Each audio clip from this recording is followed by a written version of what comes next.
Bismillahirrahmanirrahim. Niki saya baca tafsir Ibnu Katsir juz sekawan halaman 365.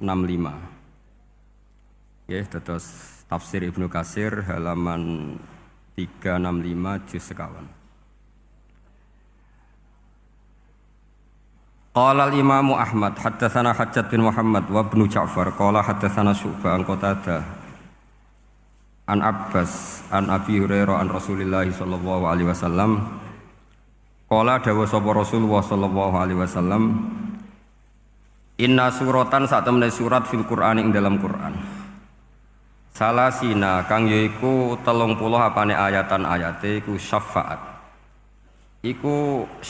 iku nyafaati apa surah fil Qur'an di sahibiha kedue wong kang duweni surah sing apal surah hatta ghufira sika den sepura sapa lahu kedue sahibus surah sapa lahu li sahibis surah ngene iku maksude Rasulullah tabarakalladzi biyadil mulku ngene iku ayat utawi surat tabarakalladzi biyadil mulku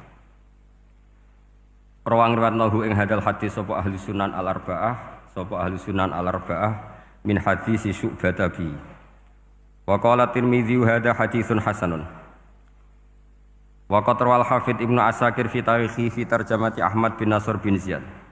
Pun kula waca langsung mriki. Ani Zuhri an Anas bin Malik qala Rasulullah sallallahu alaihi wasallam inna rajulan sak temene wong lanang miman saking wong kana kang ana sapa man iku blagum sedurunge sira kabeh iku mata kapundhut sapa rajul.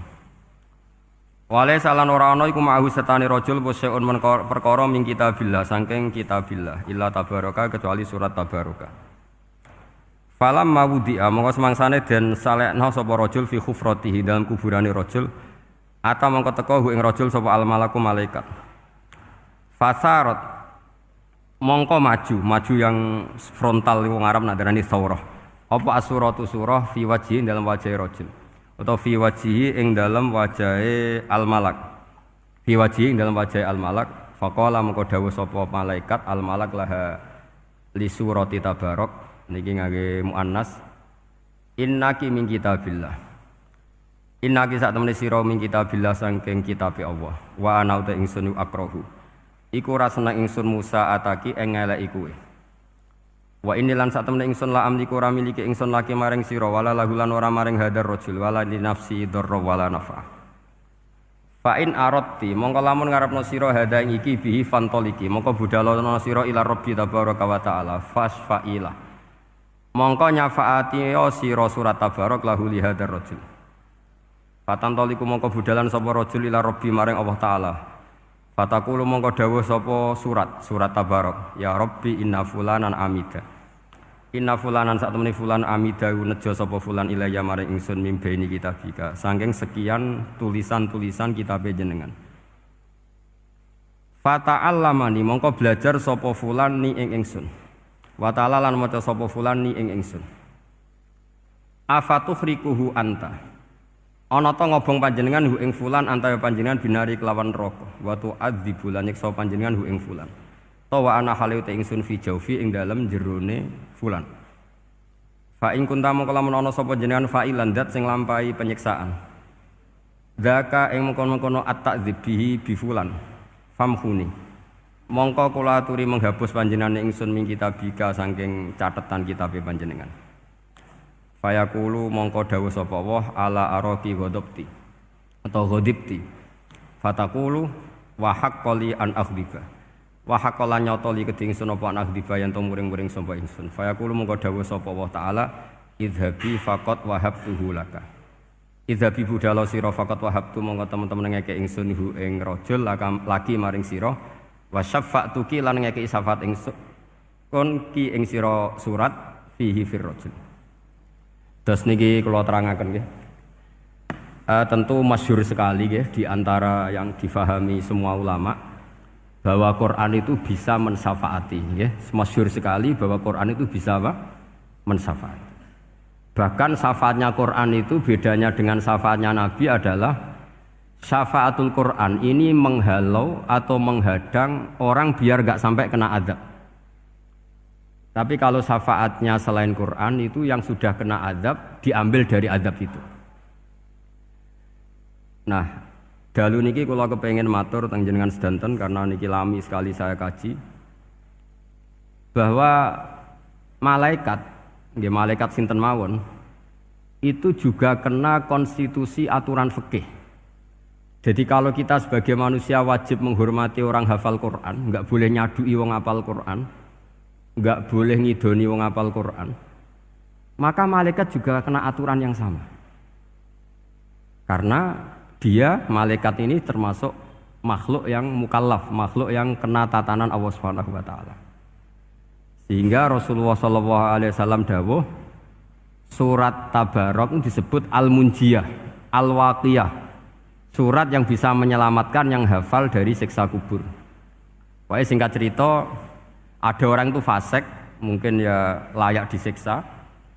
Pas sampai disiksa malaikat, surat Tabarok muncul menjelma sebagai seseorang. Kalau kamu menyiksa orang ini berarti nyiksa saya. Terus kata malaikat, anti min kalamillah, ya rujuknya memang perempuan karena surah itu dari muannas karena ada taknya. Anti min kalamillah, kamu ini termasuk kalamullah. Wa ana akrahu musa'ataki, tentu aku enggak berani menyiksa kamu.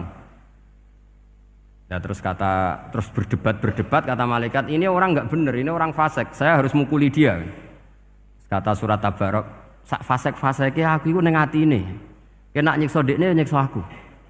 Wahnya debat karena enggak ada mahkamah konstitusi. Terus walhasil malaikat bilang gini, ya sudah kita lapor kepada Allah Subhanahu wa taala. Lapor, akhirnya surat Tabarok ini cerita ke Allah, ya Allah, ini orang setiap kali datang ke saya dari sekian surat-surat yang ada di Quran, orang ini milih saya. Yang dipelajari ya saya, yang dihafalkan juga saya. Ini kata surat Tabarok kepada Allah. Jika orang ini hafal saya tidak ngefek ke dia untuk tidak disiksa, maka mendingan saya tidak termasuk kitabika, saya tidak termasuk Quran saja. Wong jadi Quran ora iso nyafaati. Terus kata Allah, lho kowe kok emosi kata Allah. Ya harus emosi dong Gusti. Masa wis dadi Quran kok gak iso nyafaati sing hafal. Terus kata Allah, wis pek aman. Makanya terus banyak orang ngapalkan surat Tabarok. Ya ini sekaligus ijazah nih. Untuk meradam kemarahan malaikat niku apal surat Tabarok. Syukur-syukur apal 114 surat. Oh niku malaikat sinten mawon pun kena ini. Cukup apal Tabarok. Sehingga adatnya orang-orang Jawa selain apal Yasin itu apal Tabarok.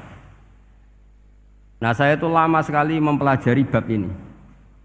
Ternyata di antara pokoknya itu satu, karena malaikat itu kena aturan fikih. Nggih imut nggih, malaikat itu juga kena aturan fikih.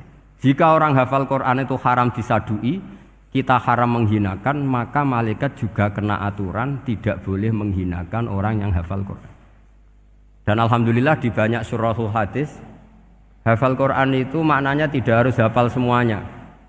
Orang boleh hanya hafal Tabarok, boleh hanya hafal Waqiah. Itu kalau kamu hafal betul, surat ini juga bisa berdiri sendiri mensyafaati Anda. Kayak ini surat Tabarok, beliau matur kepada Allah Subhanahu wa taala. Redaksinya gini, inna fulanan amida ilayya min baini kitabika fata'allamani wa ta'alani. Jadi dari sekian surat yang ada di Quran, orang ini selalu milih saya ya Allah. Jadi gampangannya surat Tabarok, wong saya diprioritaskan orang ini kok saya dingin-dingin saja ketika mau jenengan siksa, ini enggak fair. Apa gunanya saya sebagai kalamullah, sebagai kalamuka ya Allah, kemudian enggak ngefek kepada orang ini. Akhirnya walhasil sama Allah surat Tabarok diberi hak syafaat. Makanya akhirnya semua ulama ijma yang bisa mensyafaati itu adalah satu Quran, dua Rasulullah SAW, ketiga orang-orang soleh dan seterusnya. Tapi yang penting dari ngaji ini adalah bahwa malaikat itu kena konstitusi. Makanya saya punya ijazah untuk jenengan. Malaikat itu bisa diteror, sampean tenang saja. Malaikat itu bisa diteror, bisa dibully. Masyhur itu di cerita Nurul Dzulam, karangannya Senawawi. Sayyidina Ali yang mbahnya Habib Ali ini, Sayyidina Ali bin Abi Thalib. Ya jadi Rasulullah kita tahu punya menantu yang top alim alama namanya Sayyidina Ali. Sayyidina Ali ku yang menuso. Jadi dekne ku iseng kepengin roh Umar ku wedi. Mergo mangkel. Wong kok ning donya anggere wong tau disentak iku kepengin roh Umar disentak. Wong sak urip-uripe nyentak. Wong. Walhasil Sayyidina Ali ketika Umar wafat, beliau berdoa, ya Allah saya beri kasaf. supaya ngerti Umar sing mletene ngono angger wong disentaki wani gak nyentak mungkar nakir. Mau itu tok tujuannya. Nah, karena Sayyidina Ali itu orang yang luar biasa, walhasil dituruti mbek pangeran Kasef. Wasef melihat mungkar nakir datang itu matanya kalkidril ghali kayak apa panci yang menganga. Oh seru. Umar baru bangun dari kubur. Sayyidina Ali sebenarnya ingin melihat kalahnya Umar sebetulnya. Niatnya itu ingin melihat kalahnya Umar. Ternyata Umar tersinggung, langsung berdiri. Hei malaikat, kamu itu harus punya akhlak. Kamu tahu saya siapa? Saya ini temannya kekasihnya Allah. Yang diandalkan temannya, bukan dia. Jadi boleh lah neror malaikat itu boleh. Kamu tahu saya ini siapa? Saya ini temannya kekasihnya Tuhan, kekasihnya Allah. Ya ke sapa? Kancane Nabi Muhammad. Itu panik mungkar nakir. Panik terus matur Allah, ya Allah ini ada orang yang saya teror malah saya diteror. Siapa dia? Umar, temannya kekasihmu. Kata Allah, yo kowe iku yo sing diakhlak sithik, mosok ambek kancane Nabi gitu. Semenjak itu terus sopan, jawab mungkar nakir. Tapi Sayyidina Ali gagal ngelihat Umar kalah. Padahal cita-citanya kepira Umar itu sekali-kali kalah.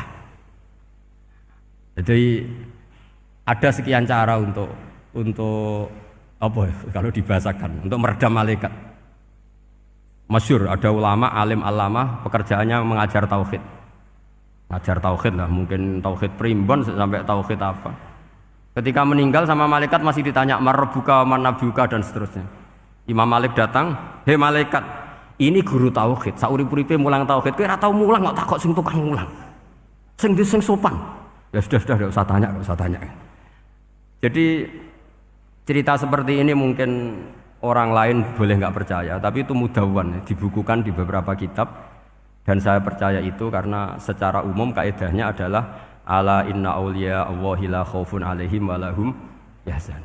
Tetap lahumul busyra fil hayatid dunya fil akhirah. Artinya kalau wali itu ngalami ketakutan ketemu mungkar nakir berarti dia tidak punya busyra fil akhirah. Padahal para wali ini dijamin punya busyra, mendapatkan gembira di dunia juga mendapatkan gembira di akhirat. Artinya kalau para wali ngalami ditanya mungkar nakir terus takut, apa mana mbok bayangno kepuyah-puyah, wah itu lahumul busyra. Jadi ini, makanya zaman nanti kalau ditanya mungkar nakir, marbuka, saya guru tauhid. Ngajar di Qudsiyah kelas 6. Nah, harus jelas. Saya kalau ditanya juga gitu, saya guru Minhajul Abidin, ngajar di Habib Ali gitu. Minhajul Thalibin, harus jelas. Kalau Pak Najib lebih gampang, ketua Menoro. Lebih gampang lagi. Enggak apa-apa. Kalau karena malaikat itu ternyata mukallaf. Mukallaf itu kena aturan hukum. Enggak boleh dia selonang-selonong. Kena aturan hukum. Makanya fa inna Allah ta'ala la yu'adzibu qalban wa al-Qur'an. Allah tidak akan menyiksa hati yang ada di Quran. Kalau orang hafal Quran sampai mati, artinya dia membawa Quran. Dan artinya apa? Malaikat kena aturan tidak boleh melecehkan orang yang membawa Al-Quran. Sehingga surat Tabarak gak terima, ini orang ini hafal saya, kalau kamu mukulin dia kena saya. Tapi ini orang fasik, tapi saya di situ, kalau mukulin dia kena saya. Akhirnya kompromi terus konsultasi bi Allah. Akhirnya dibenarkan surat Tabarak. Ya, terus ini sudah clear ya, lolos ya, mungkar nakir lolos, baru kayak surat apa? Tabarak. Mungkin-mungkin buatan dites malih, nak dites malih ndredeg keliru ribet. Tapi saya percaya itu, ya. Saya tidak bisa membayangkan ya, ketika Quran disifati Rasulullah SAW bahwa Quran itu syafa', memberi syafaat, kemudian itu tidak ngefek. Saya itu keberatan sekali. Begitu juga apalagi ya, misalnya Rasulullah disifati aqrabin nas, ahabbin nas ilallah, kemudian tidak ngefek bisa memberi syafaat, itu tidak fair. Pasti orang-orang dekatnya Allah ini bisa memberi apa? Syafaat. Karena status kedekatannya Rasulullah SAW diantaranya adalah hak memberi apa? Syafaat. Karena malaikat yang semuanya itu kena konstitusi. Saya punya kitab Syarahnya Bukhari banyak, saya punya itu diantaranya riwayat dari Ahlul Bait, dari Sayyid Ali Zainal Abidin, Anil Husain, an Abihi, an Rasulillah Sallallahu Alaihi Wasallam. Itu riwayatnya adalah ketika nanti di mahsyar itu ya tidak usah kamu bayangkan ya, karena ini bila kaifin walan hisorin, itu Nabi diantara Jibril dan Allah. Kemudian tentu yang akan masuk surga itu orang-orang yang sudah jelas surganya, kayak para nabi, para wali, para habaib, para orang-orang pilihan, itu jelas surganya. Tapi apa yang terjadi? Allah itu, ya tentu Allah zat yang maha tahu, sudah sangat tahu. Itu nabi usulnya itu hanya satu, ay Rabbi. Saya masih hafal teksnya, memang tak hafalkan karena ini tak mau tak pakai senjata untuk ketemu para malaikat. Bukan ya Rabbi, kalimatnya ay Rabbi. Ay Rabbi ibaduka abaduka fi atrofil ardi. Lho Gusti, yang nyembah jenengan bukan hanya orang Kudus tok, bukan orang Menara tok, bukan madrasah-madrasah elit tok, bukan sekolah-sekolah Anggulun tok. Banyak orang yang di tengah hutan juga nyembah jenengan, banyak orang yang kerja di Korea juga nyembah jenengan, banyak orang dengan segala kemiskinannya juga nyembah jenengan. Tidak hanya orang-orang mainstream ini yang nyembah jenengan. Akhirnya Allah ini terus nyari orang-orang yang enggak jelas alamatnya, enggak jelas statusnya. Tapi di hatinya hanya masih nyembah Allah Subhanahu wa taala. Ini termasuk berkah dari rahmatnya Rasulullah sallallahu alaihi wasallam. Jadi nanti yang jelas ya tentu akan dapat surga karena posisinya jelas. Yang enggak jelas diusulkan sama Rasulullah, ay Rabbi ibaduka abaduka fi atrofil ardi. Itu